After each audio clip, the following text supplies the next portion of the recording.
સ્વર્ગસ્થ વિજય રૂપાણીના પત્ની અંજલિબેન રૂપાણીએ દેશના વડાપ્રધાન નરેન્દ્ર મોદી સાથે મુલાકાત કર્યા બાદ તેઓ પરત ગાંધીનગર ખાતે ફર્યા છે।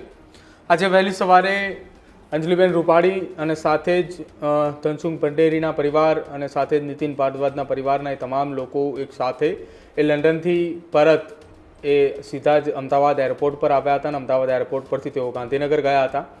જો કે વડાપ્રધાન નરેન્દ્ર મોદી આ તમામ પરિવારના સભ્યોની સાથે મુલાકાત કરવા માટે આવ્યા હતા। જે જગ્યા ઉપર આ દુર્ઘટના બની હતી, જે પ્લેન ક્રેશ થયું હતું, એ જગ્યાની પણ મુલાકાત લીધી હતી।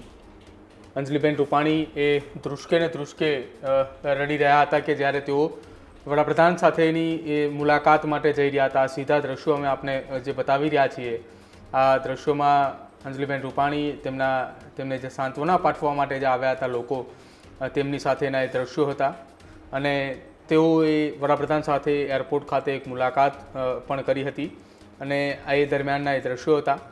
જોકે ગુજરાતના પૂર્વ મુખ્યમંત્રી વિજયભાઈ રૂપાણી કે તેઓ લંડન ખાતે જઈ રહ્યા હતા, તેમની દીકરીની ત્યાં મુલાકાત કરવા માટે તેઓ ત્યાં પહોંચ્યા હતા અને એ દરમિયાનના આ પ્લેન જે છે તે અમદાવાદ ખાતે ક્રેશ થયું છે।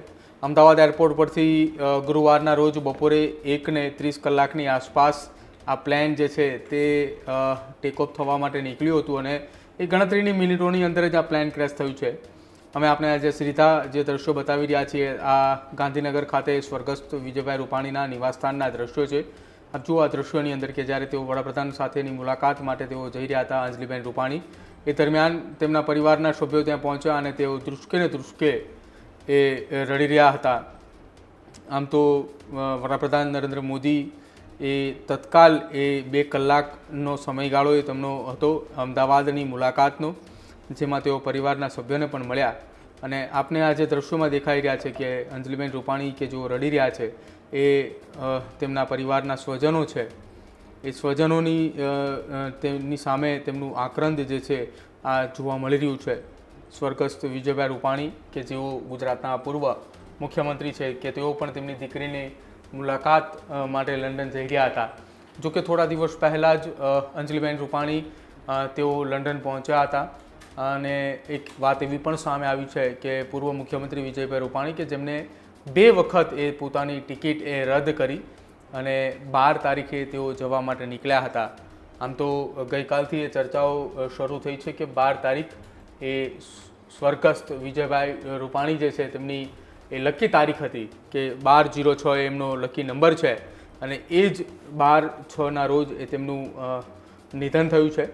હાલ તો સમગ્ર રાજ્યના તમામ ભારતીય જનતા પાર્ટીના નેતા હોય કે રાજકીય પક્ષના અલગ અલગ નેતાઓ, તેઓ તમામ લોકોએ ગાંધીનગર ખાતે પહોંચી રહ્યા છે, પરિવારને સાંત્વના પાઠવી રહ્યા છે।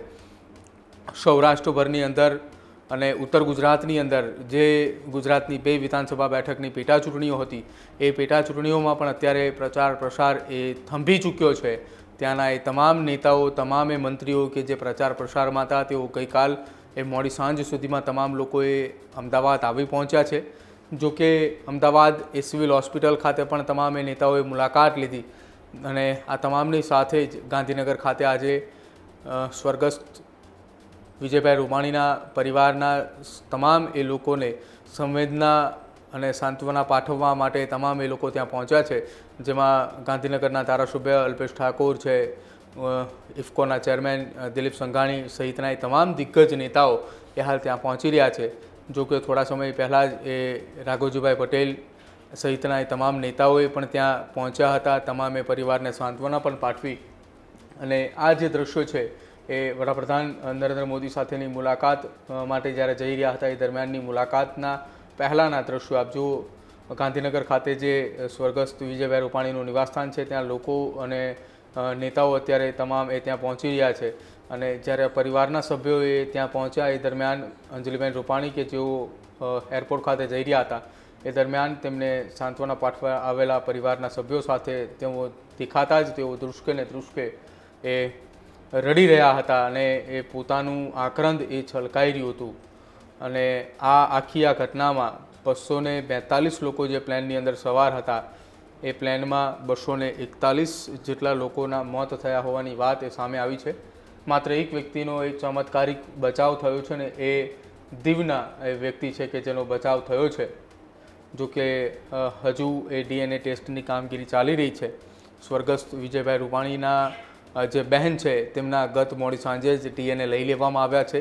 તેમને DNA રિપોર્ટ જે છે તે કરવામાં આવી રહ્યા છે. અત્યાર સુધીની અંદર જો વાત કરવામાં આવે તો 7 જેટલા મૃતદેહો જે છે તે પરિવારને સોંપવામાં આવ્યા છે અને હાલ સ્વર્ગસ્થ વિજયભાઈ રૂપાણીના નિવાસસ્થાને રાજકીય પાર્ટીના નેતાઓ એ તેમના નિવાસસ્થાને સાંત્વના પાઠવવા માટે પહોંચી રહ્યા છે.